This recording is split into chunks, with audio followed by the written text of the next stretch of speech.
Hey YouTubers, I am finally here with a review I'm sure a lot of you have been waiting for, and I've been waiting for it too. It's taken me forever to get around to doing this. However, it gave me some time to test out the item that I'm going to talk about today. And that item is the Billingham Hadley Pro. So I bought this bag last fall. And I bought it because I took a job where I needed to carry a laptop. And that laptop was a 13-inch MacBook Air, and this bag will carry that. Plus it'll carry camera gear. That's what it's for, is camera gear, but it does have the additional feature of being able to carry a laptop. A thin one anyway. So without further ado, let's get into what the bag is about. First off, it's what I would call a soft bag. The material is very thin, and it has inside of it, when I say it's thin, but it's tough. I think this is pretty tough material. Inside of it, it's got an insert, and that's what gives it its shape. It's got an insert that, you have dividers and so forth that you can move around to make fit. It's a soft bag, it's flexible, so the gear you put in the bag will sort of stretch to fit, and I'm going to get into that a bit later. Aside from that, it's obviously a very traditional and very British styled bag. They've got some pretty traditional colors for the bag, and the leather comes in several colors, so you can kind of mix and match. They don't let you mix and match, but they've got nice combinations. So of all the color combinations they had, I like this one the best. As it turns out, they don't have this in canvas. You have to get this in the Fibernite material. Let's talk about materials for a moment. Billingham's traditional material is waxed canvas. And as I said before, they just don't make that in this color. They've got in canvas, they've got the natural canvas color, sort of a tan, and then they've got black, and then this is sage. The alternative material, which is what this is Fibernite. This Fibernite is a man-made material, but it's woven a lot like canvas. Looks like canvas from a distance, doesn't really feel like canvas, but it's got kind of a rubber backing to make it waterproof as opposed to being a waxed canvas type material. I like this just fine. I was a little worried that it would feel overly man-made, but it really doesn't, and it has a nice hand to the fabric, and I'm really happy with it, and it stays basically new looking. This thing, it hasn't been through the ringer or anything, but I've been carrying it around, and it looks like the day I got it out of the box. The leather has a nice finish on it. This closure style is a Billingham kind of feature. I don't know if any other bags offer it, but this toggle type closure is a Billingham thing. You can just sort of snap it open and shut, and then you adjust the length of these down here with these buckles. So you don't have to use the buckles. The buckles are for sizing. The toggles are what you use to close the bag. On top, it's got a nice handle. That's one of the things that the Hadley Pro has that the regular Hadley does not.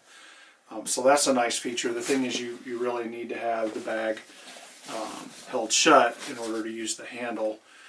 So, that's a small trade-off. On the back here, we've got a flat pocket. It's pretty nice. And up front, we've got a couple of really good-sized cargo pockets. And they'll hold basically whatever you want. I'll get into what I've got in here right now in a few minutes. So I would describe, in terms of type of bag, you may have seen in one of my other videos, I kind of talked about there's different kinds of bag. There's the bucket bag, and then there's kind of the toolbox bag. I'm not sure if those were the exact terms I used, but the bucket bag is just a big hole you pour gear into, and it doesn't have a lot of specialized containers and so forth. Whereas a toolbox bag is, divided into a lot of little parts, might have some snapshot stuff, might have specific space for card storage. It's a little more like a toolbox that has a lot of different compartments in it. So as I said, the Hadley Pro strikes me as more of a bucket style bag. And that works well for me because I prefer that kind of bag. I like a bag to be really simple and not have a lot of doodads to get in the way. And the Billingham delivers on that front. If you don't like that, this probably isn't the bag for you. Maybe a Think Tank Retro or something like that might do the trick. Check out my videos on those. So what's the intended purpose of this bag? Well, it's to carry cameras, but I think that it was mostly designed to carry rangefinder gears. You'll find a lot of Leica folks like these bags. It'll carry other types of cameras, but it's better on more compact cameras than it is on larger cameras. Because of the flexibility of the bag's design, it will hold larger gear, but you're stretching it when you do it. It's not going to hurt it, but it doesn't close as easily. It's just obvious that the gear is not fitting in there just right. This gets worse when you put a laptop in the back, because the laptop slides inside, and a laptop's going to take away a little of that squishability that the bag has. It's going to stiffen up the back, and I ran into this myself. Then it makes it less easy to put oddly shaped gear in the front. So that's something to keep in mind if you do intend to put a laptop in. If you don't put a laptop in, it's very flexible and it'll carry a lot of different types of cameras, as I'll show here in a minute. A trade-off with a flexible bucket style bag, again I'll point it out a little later, is when you're wearing it, it'll tend to sort of spread out and it'll make it harder to reach in. So these unstructured bags, it's a little bit hard sometimes to get gear in and out of them.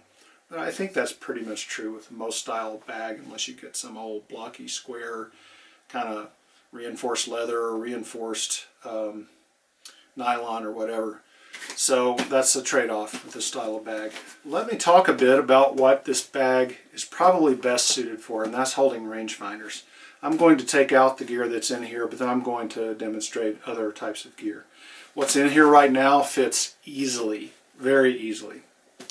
Alright, so inside I've got a Contax G2, a Contax G1.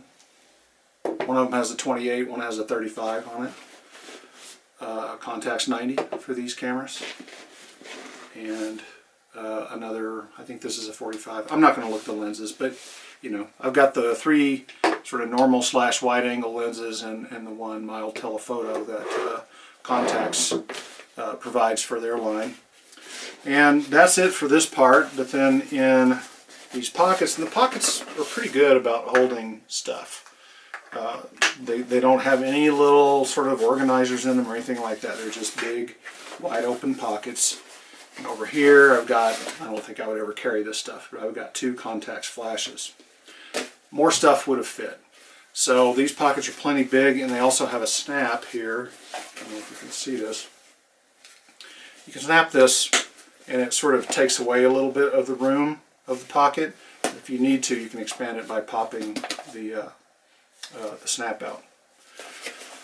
So that's the bag with Contax gear in it. This is definitely plenty if you're shooting film rangefinders. It's plenty if you're carrying an interchangeable lens, rangefinder sized digital camera, say like a Fuji X Pro 1. And it's pretty good for, I'd say, any mirrorless camera. They're going to fit in here really fantastic. One comment I'll make is the bag is fairly tall, so a compact camera like this goes way down into the bag. I'll show this from above, but there's a good 3 inches of play in here, so you're going to reach down inside the bag to grab the camera. Just an FYI. Okay, I'm going to switch to the top view and show sort of what else fits into this bag. Okay, here we are with the bag from above. This is from the photographer's point of view. You'd have it over your hip this way. Opening it up, one interesting design feature is this padded flap. I guess if the bag were to turn over, that keeps the cameras from bouncing against the top of an unpadded bag. I don't really care for this feature. It's fine. So, just wanted to point it out. Now, the laptop goes into this slot, and it'll hold up to a 13-inch thin type of computer. It holds a 13-inch just fine, but it is to the edges, and it holds an 11-inch like a MacBook Air very easily.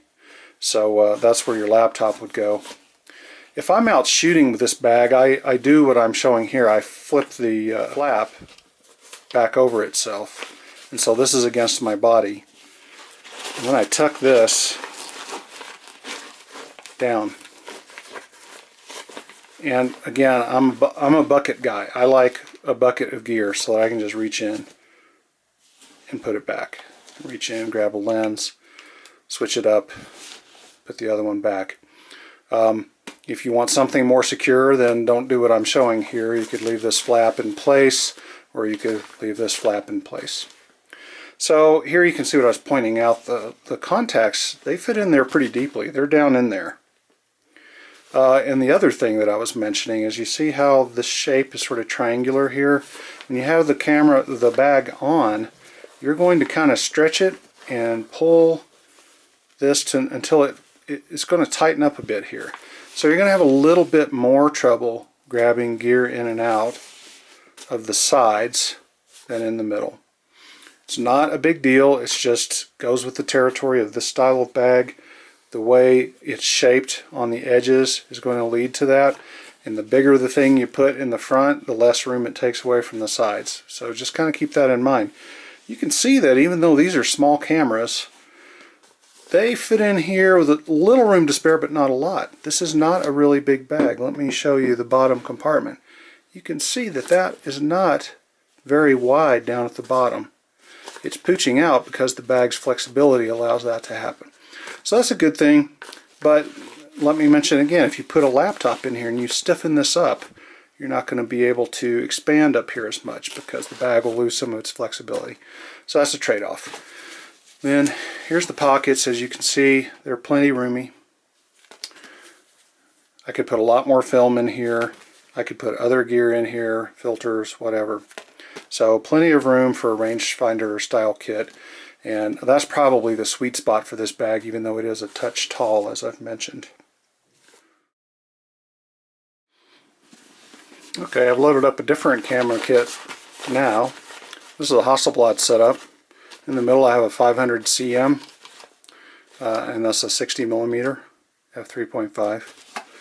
Over in this pocket I've got a 150, and over here this is a pretty beefy little lens. This is a 50mm CFI floating lens element. This all fits pretty nicely, and if you slung this bag on though, you'd probably find you have a little bit of trouble getting the lenses in and out because the bag is going to kind of compress on you.